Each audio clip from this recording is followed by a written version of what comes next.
Welcome to Stardust Stereo. I'm Parker McPhinney. I'm your host. Today's the 23rd of July, year 2025. And today I'm going to talk about the new moon in Leo, which will occur on the 24th of July at 12:10 p.m. Pacific Daylight Time. If you live elsewhere, you will have to do the math. This new moon occurs at the degree of 2 Leo and 8 minutes arc. This new moon is in an exact opposition to Pluto, which is at 2 degrees Aquarius right now.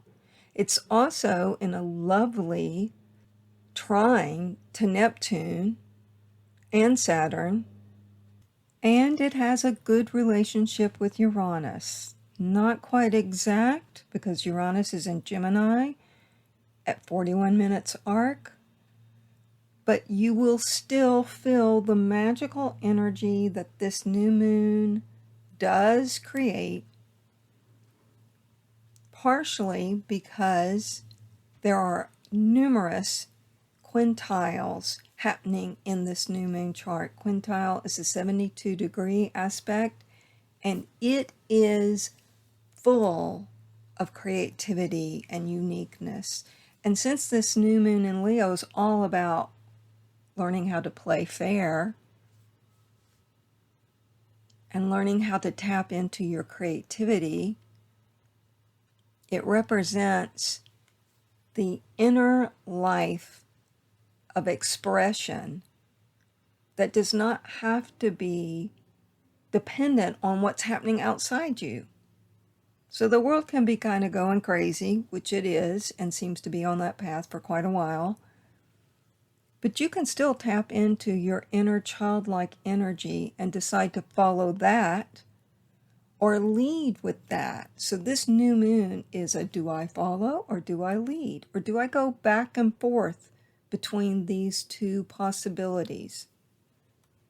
All the energy is pointing toward you figuring out the answer to the question, when do I lead and when do I follow? It is a very active new moon because the sun loves to be in Leo. It's in its home sign. It's all about shining. Since the moon joins it, the moon represents that shining, or that expression needs to be in alignment with your inner needs. So when the inner needs are expressed in an outer action of doing, the ball really gets rolling. That doesn't have to be a ball of yarn. That can be any expression of creativity that suits your fancy. In addition to that, this new moon chart has a square between Venus and Mars. Venus being the yin, Mars being the yang. So there's just some tension there. And tension is what creativity loves. We are certainly not short of tension in the world. So you can help lessen that tension by being true to yourself, being loving and innocent like a child, and taking care of your needs so that you can then take the overflow and help take care of others.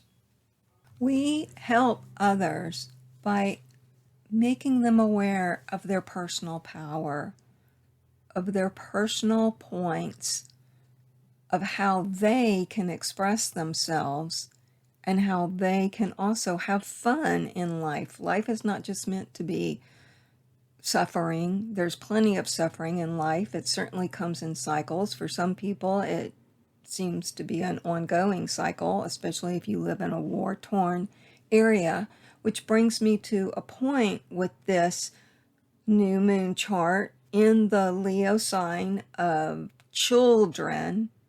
Leo represents children.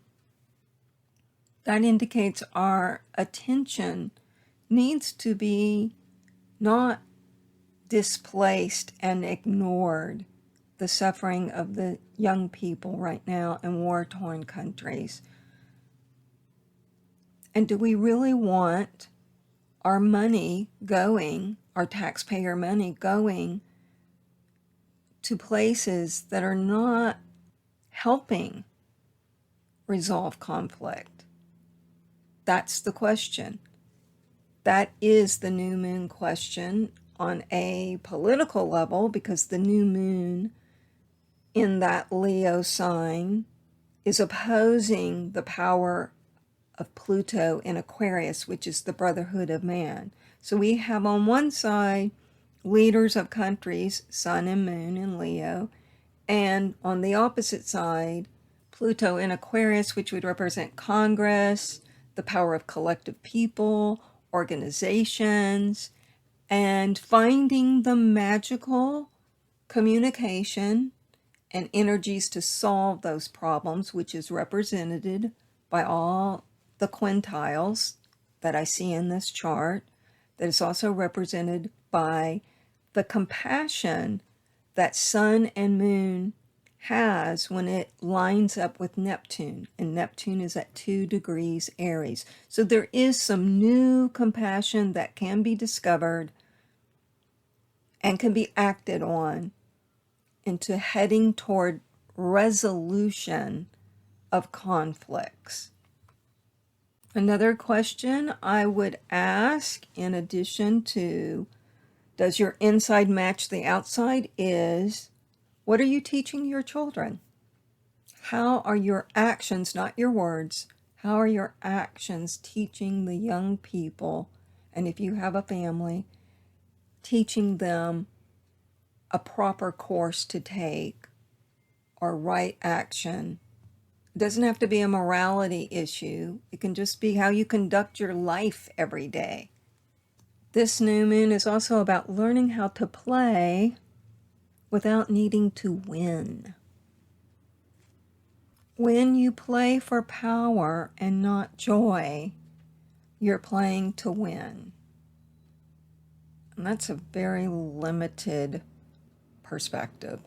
The Sun and the Moon are also in a fantastic trine to Saturn, which gives a steadiness to it.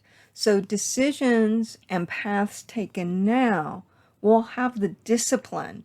And since Saturn and Neptune are together in Aries, that's the architect's signature, those two. And with Aries, it's like fast thinking, fast designing, fast building. There's really a lovely energy to it.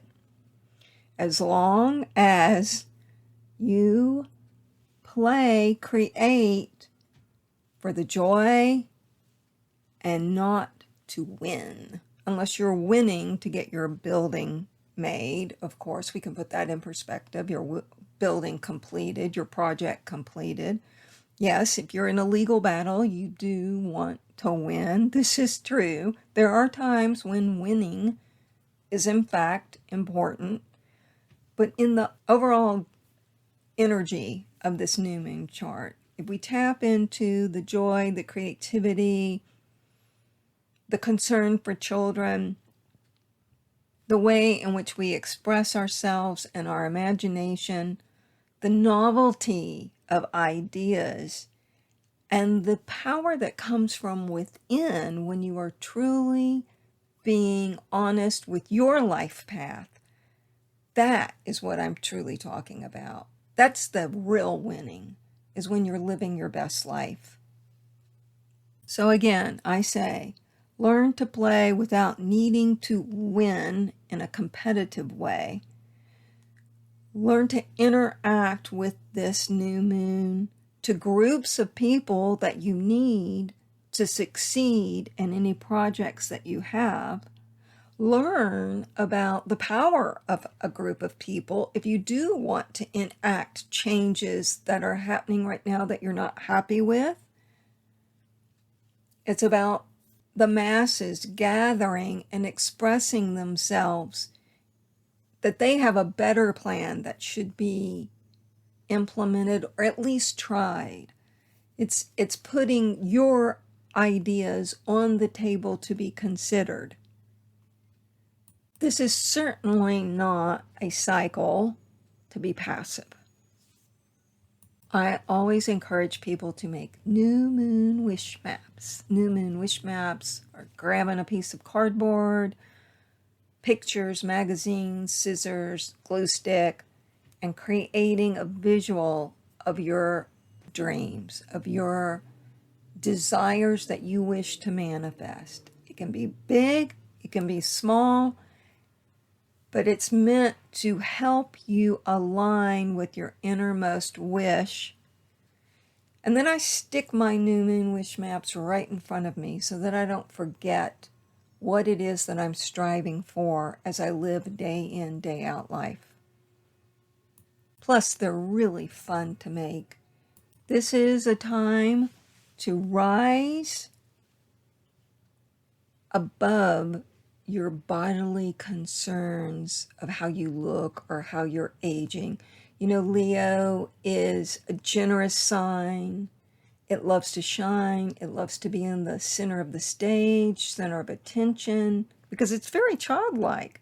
And if you've ever been around a 5-year-old, you know they're like, hey, pay attention to me. Here I am. Me, me, me, me, me, me, me. Sometimes it's important to draw attention to yourself. The key is knowing the balance of the give and take. So knowing when to be the star leading actor and knowing when to be a supporting actor, that is the key to this new moon. Following your spirit, which will rise above your bodily image. It's also about the power of divine versus ego. Did you ever ask yourself, or do you ever ask yourself, where does creation come from? Where do these ideas that I get float in from? Is it not divine that's even giving you the ideas? The master creator is divine, which created this universe and all the universes that we cannot see. Taking a moment to give thanks to divine for that great idea that popped into your consciousness, or for the ability to manifest your creativity, or for giving you children. Let us revel in the mastery of the divine designer. But of course, we still have to have the discipline to show up to our writing table and write, to our studio and create, to whatever expression that you give to that Leo energy, whether it be running a playful and happy household or creating the next masterpiece. It all depends on you harnessing the discipline to not wait for divine inspiration, as one professional artist once told me in my response to, well, sometimes I have to wait. And he's like, no, there's no waiting. You show up and you work, and then the inspiration may come. And I have to say, that was some good advice, even though I still may not always follow that. And just like the advice that I give out based on the stars, you have to listen to yourself, your higher self, and when to follow and when to lead. I'm Parker McPhinney. This is Stardust Stereo. I'd like to thank you for listening. I'd also like to thank my patrons. You know who you are. If you'd like to become a patron, you can do so at patreon.com/ParkerMcP. And I want to remind you, you are made of stardust. So go shine.